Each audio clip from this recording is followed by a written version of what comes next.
À 1300 km au sud d'Alger, dans le désert, à Insala, on extrait du gaz depuis 2004. Ce gaz contient plus de 6% de CO2. Dès la construction du site, une installation de capture et de stockage du CO2 a été prévue. Le gaz est extrait d'une réserve à 1900 mètres de profondeur.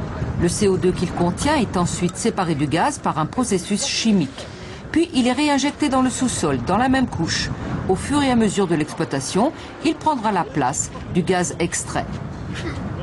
Il n'y a absolument aucun danger parce qu'il est réinjecté dans un réservoir qui a contenu du gaz pendant des millions d'années.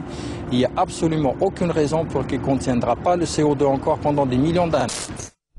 Insala est le site pilote le plus important au monde.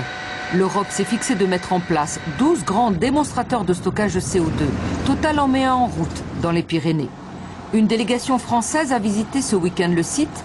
Pour le ministre de l'Environnement français, c'est une bonne solution, mais on ne doit pas se contenter d'enfouir du CO2. Ça n'exclut absolument pas là. Ça serait de la folie de croire que c'est la réponse universelle. Mais c'est une technologie, au fond, assez simple.